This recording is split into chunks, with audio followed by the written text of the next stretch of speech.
Alright guys, today I'm going to be showing you everything that I've done to my 2024 Suzuki gsx8-r. I know I've had a ton of trouble trying to find videos on these, trying to find inspiration, cool ideas, you know, just stuff to change, stuff to do to them. I really haven't seen a lot of these bikes on the road since I've had mine.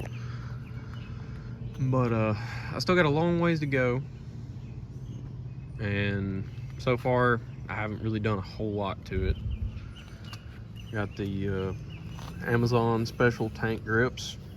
These were 25-30 bucks, which they make an incredible difference because this whole gas tank's solid metal. It's super slick. The button on my jeans scratches the tank up pretty bad right here, so you know, this kind of protects that.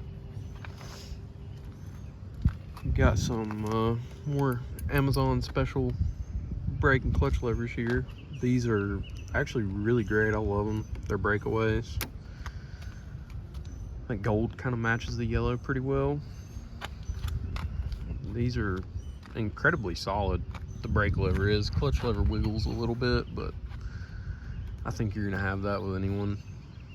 My stock levers did the same thing, but they're also telescopic. That comes in handy a lot. You know, if you prefer the longer levers. I like the shorties. You know, I like doing wheelies and stuff a lot. That kind of helps with doing clutch ups.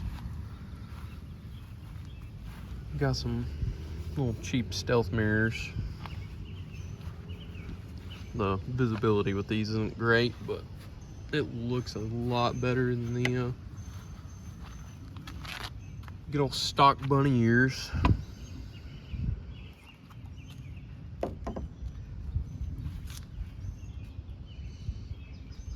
They don't look too shabby.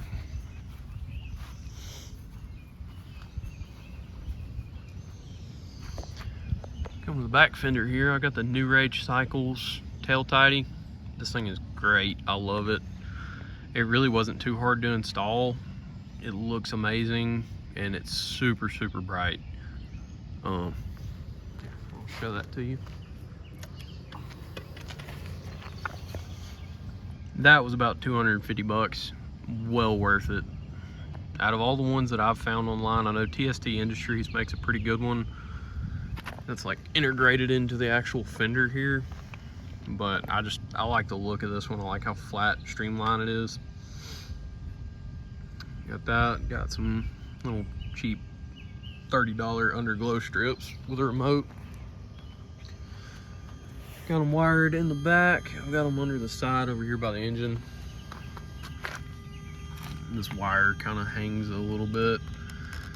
I tried tucking it underneath this little side piece right here. You really can't see it too bad. And then underneath the front fairing there, overall it looks pretty good. Moving on to the exhaust, I got the eBay special. This is the Delcovic 8-inch carbon fiber exhaust. This thing sounds nasty once you take the decibel killer out of it.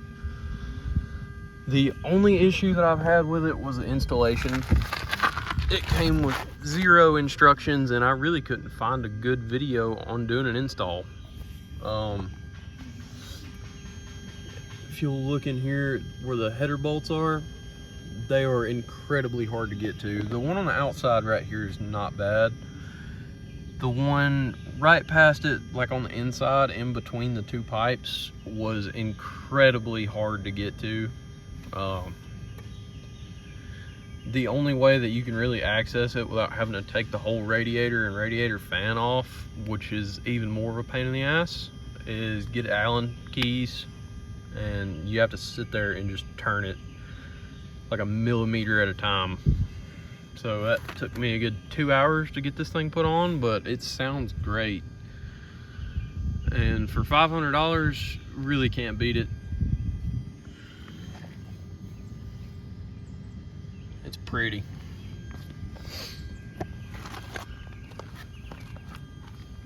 But I mean, in total, we've got less than $1,000 into this bike. And I still have a bigger windscreen coming in. It's going to be blacked out and it's a little bit taller, so that really helps out a lot, because if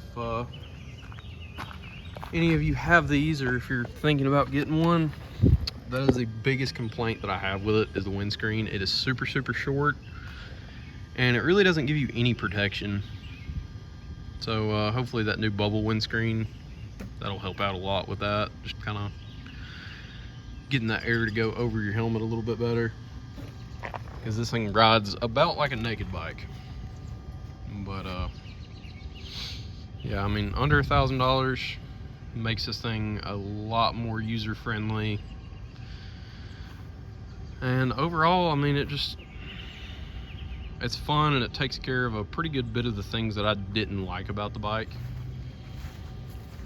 But it has been an amazing bike so far. If any of you guys are thinking about getting one, maybe you're contemplating getting this or an R7, get this bike.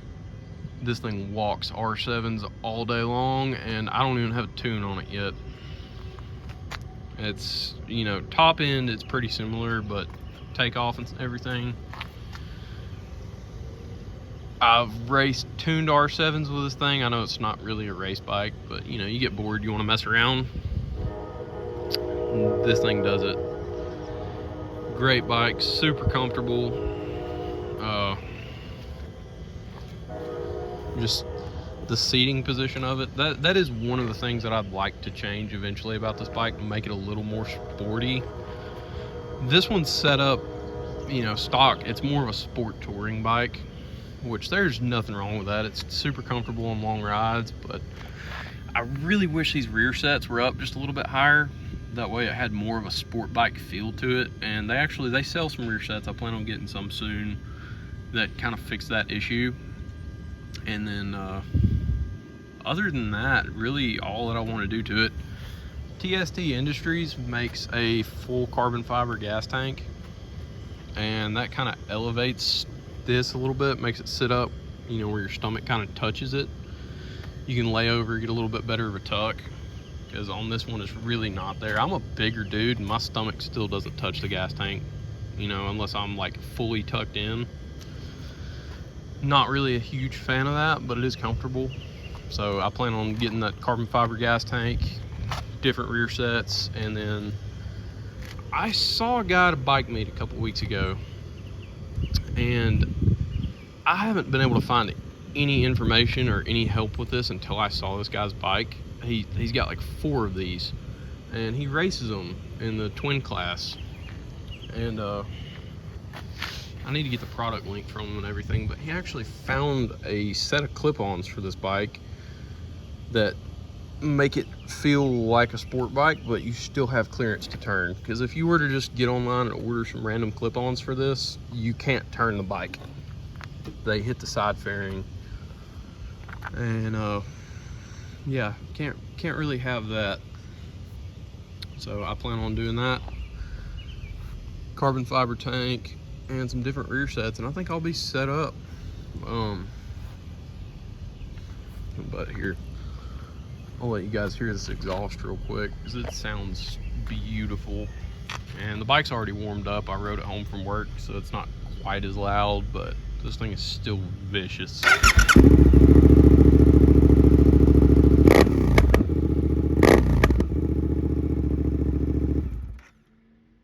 backfires a ton. It sounds beautiful.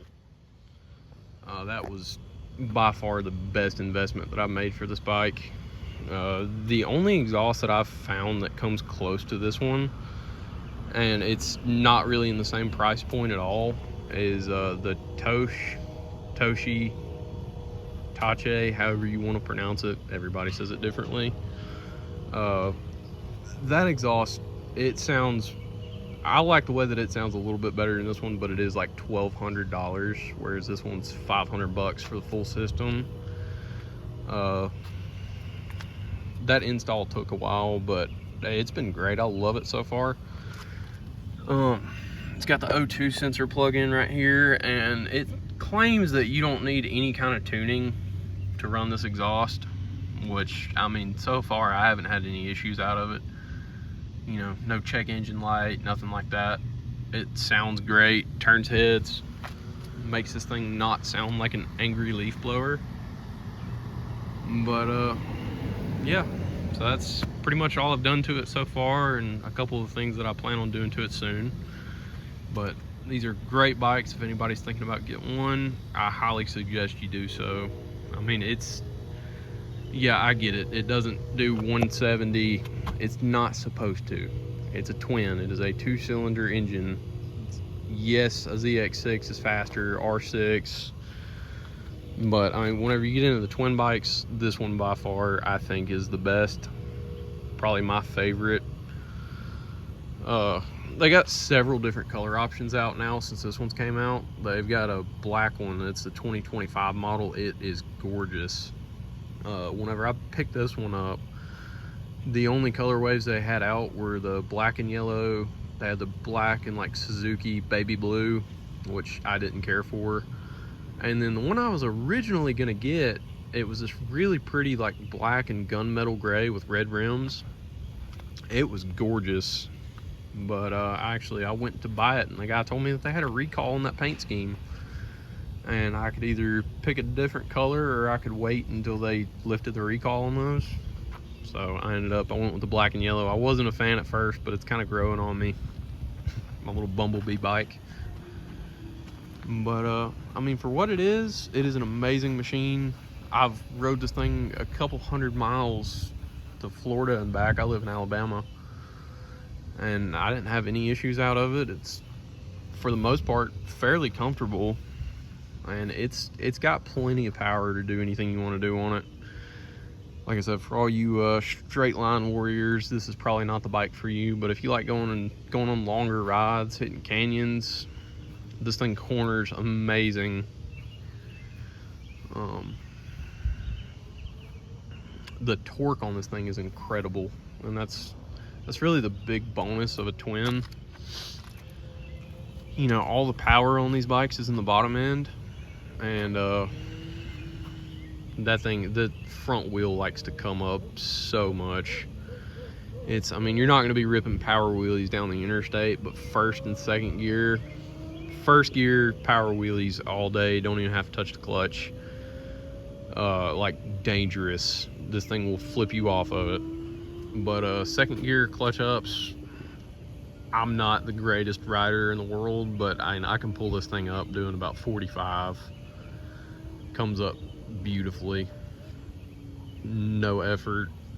It's got plenty of torque coming out of corners and stuff like that. You want power, it's there. And you know, honestly, it's probably not the best beginner bike if you've never ridden before, but in the same breath it kind of is, because with these, it comes with all the different rider modes. You can idle this thing down as much as you want. Don't mind the service light. I did an oil change and didn't clear that. But if you want to get to the modes, it's got 3 different levels of traction control. A is like race mode, B, it's kind of intermediate, and then C is like your rain mode, or if you're just trying to learn how to ride, this thing won't throw you off of it. But whenever you have this thing traction control off and in A mode, torque monster, front wheel comes up off the ground every chance it gets. And I mean, just all around, I think it's a really great bike. So yeah, definitely nothing to turn your nose up to. If any of you guys have been wondering about them, I love it. I have no complaints.